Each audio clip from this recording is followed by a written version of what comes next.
गुरुजी बताते हैं। मिली, तुम वही योद्धा हो जिसका हमें सालों से इंतजार था। अब तुम्हें अपना कर्तव्य निभाना है। मिली धनुष को वापस मेज पर रखती है। धनुष वापस आम लकड़ी का बन जाता है और कहती है, कैसा कर्तव्य गुरुजी? ये जो अग्निपुर तुम्हें दिख रहा है, ये पहले ऐसा नहीं था। हमारी दुनिया में हमें ऐसे छुप के नहीं रहना पड़ता था। हम खुशी से चारों ओर घूमते थे और जिंदगी का मजा लेते थे। फिर यहाँ एक जादूगरनी आई। उसने हमारे राजकुमार से दोस्ती की और उन्हें अपने विश्वास में ले लिया। हमारे राजा रानी को वो पसंद नहीं थी। उन्होंने कई बार राजकुमार को उससे मिलने से मना किया, पर वो नहीं माने। एक दिन जब हम सब लोग जश्न मना रहे थे, तब राजकुमार ने उस जादूगरनी को भी वहां बुला लिया।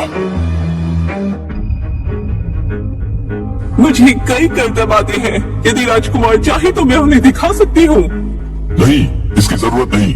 सारे करतब पहले से तय है और कलाकार तैयार है पीछे। जो पहले से तय है उसे देखने में क्या मजा? मजा तो कोई नई चीज देखने में है, क्यों राजकुमार? हाँ पिताजी, ये सही कह रही हैं। इसे करतब दिखाने दीजिए। शुक्रिया राजकुमार। गिली गिली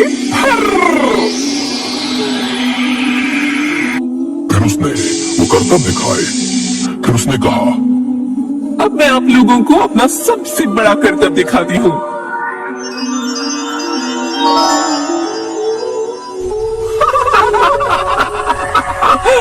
आज से मैं यहाँ की रानी हूँ।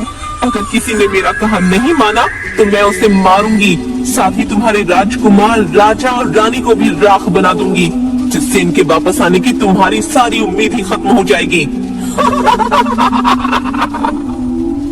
तब से कोई उसके खिलाफ कुछ नहीं करता, पर अब तुम आ गई हो, तुम उसे मारोगी। मैं आपकी बात समझ गई गुरुजी, पर मैं उसे कैसे मारूंगी?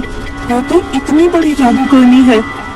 इस धनुष से इसका एक भी तीर उसे लग गया तो वो भस्म हो जाएगी। यदि जादूगरनी को मारना इतना आसान है, तो आपने अब तक उसे क्यों नहीं मारा? क्योंकि जादूगरनी को इसी धनुष से मारा जा सकता है जब वो सामने हो, और ये धनुष सिर्फ तुम ही चला सकती हो और कोई नहीं। पर मैं उसके सामने कैसे जाऊंगी? उसकी चिंता मत करो। तुम्हारे आते ही मैंने जादूगरनी तक ये खबर पहुंचा दी थी कि उससे भी बड़ी जादूगरनी आने वाली है, और वो उसी स्टेज पर आ जाएगी जहां जादूगरनी ने राजा रानी को बंदी बनाया है, और जादूगरनी को हराकर हमें आजाद करेगी। मुझसे बड़ी जादूगरनी ना तो कोई है और ना कभी हो सकती है। जाओ जाके सबसे कह दो कल उसी स्टेज पर मुकाबला फिर होगा, और मैं उस झूठी जादूगरनी को अपने जादू से हराकर मार डालूंगी। सबको वहां इकट्ठा होने का हुक्म दो। जो हुक्म मेरी रानी। और मिनियन वहां से चला जाता है। गुरुजी मिली के पास आते हैं। मिली, जैसा मैंने सोचा था वैसा ही हुआ। जादूगरनी ने अपने घमंड में आकर तुम्हें प्रतियोगिता के लिए चुनौती दी है। अब बस कल का दिन और सब ठीक। मैं तैयार हूँ गुरुजी, कल के लिए मेरी योजना सुनिए। मिली गुरुजी को योजना बताती है। सब लोग स्टेज के चारों ओर इकट्ठा है। स्टेज की एक तरफ राजा रानी की पत्थर हुई मूर्ति है और उनके बगल में राजकुमार की। जादूगरनी स्टेज पर आती है। कहाँ है वो झूठी जादूगरनी? आज मैं उसके हर जादू को तोड़ दूंगी। मिली दूर से छलांग लगाकर स्टेज पर आती है। वो पूरी काले कपड़ों में है, चेहरे पर नकाब है, सिर्फ आंखें दिख रही है। मिली आते ही अपने हाथ से आग का गोला जादूगरनी की ओर फेंकती है, जिससे जादूगरनी हंसते हुए दूसरी साइड हटकर बच जाती है।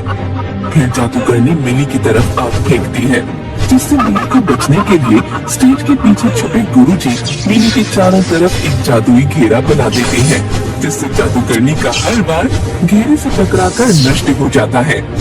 मिली, ये घेरा ज्यादा देर तक तुम्हारी रक्षा नहीं कर पाएगा। तुम्हें जल्दी ही अपना काम करना होगा। मिली मार्शल आर्ट की कलाबाजियां दिखाती हुई गुरुजी के पास आती है और गुरुजी से झट से धनुष ले लेती है। मिली के हाथ में अग्नि धनुष देखकर जादूगरनी घबराकर आंखें बड़ी कर लेती है। मिली मुस्कुराते हुए धनुष की प्रत्यंचा खींचती है जिससे धनुष पर अग्नि का तीर आ जाता है और कहती है, तुम्हारा अत्याचार खत्म हुआ दुष्ट जादूगरनी। और तीर सीधा जाकर जादूगरनी को लगता है और वो वही राख बन जाती है। जादूगरनी के राख बनते ही राजा, रानी और राजकुमार तुरंत पत्थर से फायर मिनियन बन जाते हैं और सभी मिनियंस खुशी से मिली के नाम के नारे लगाने लगते हैं। राजा, रानी और राजकुमार गुरुजी से, प्रणाम गुरुजी जी।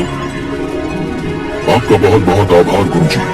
आपने हमें उस दुष्ट जादूगरनी के श्राप से मुक्ति दिलाई। ये सब मेरे नहीं बल्कि मिली की वजह से हो पाया है। ये सब इसी ने किया है। शुक्रिया मिली, हमें और हमारे लोगों को उस जादूगरनी से बचाने के लिए। ये तो मेरा फर्ज था। मुझे माफ कर दीजिए माँ पिताजी, मैंने आपकी बात न मानकर जादूगरनी से दोस्ती की और उसे जश्न में बुलाया और हमें इतना सब कुछ सहना पड़ा। हाँ राजकुमार, हमें अपने माता पिता की बात जरूर सुननी चाहिए। अरे माता पिता से याद आया, मेरे माँ पापा मेरे लिए परेशान हो रहे होंगे। मैं कल से गायब हूँ, मुझे अब वापस जाना चाहिए। तुम्हें परेशान होने की जरूरत नहीं मिली। 2 दिन हमारी दुनिया में बीते हैं। तुम्हारे घर पर अभी रात बाकी है और तुम्हारे माँ पापा अभी सो रहे हैं। पर हाँ, इससे पहले कि तुम्हारी माँ की डांट हमें पड़े, तुम्हें वापस जाना चाहिए।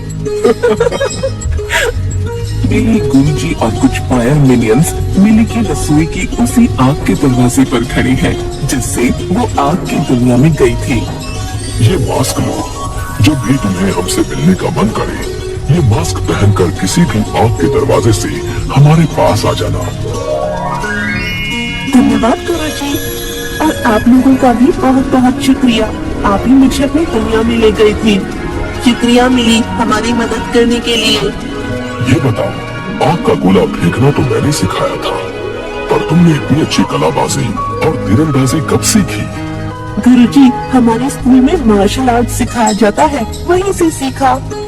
तब तो सबको मार्शल आर्ट्स सीखना चाहिए। हाँ गुरुजी, सबको सीखना चाहिए। अभी बहुत रात बाकी है, तुम थक गई होगी। जाओ और जाकर सो जाओ, सुबह स्कूल जाना है। सही कहा आपने। प्रणाम गुरुजी। मिली गुरुजी को प्रणाम करती है और अपने बिस्तर पर जाकर लेट जाती है। गुरुजी और बाकी मिनियंस उसे बाय करते हैं और वो बड़ा सा आग का दरवाजा फिर से रसोई का आम चूल्हा बन जाता है। मिली सुबह हड़बड़ा कर उठती है और सोचती है, मैंने जो देखा वो सच था या सपना।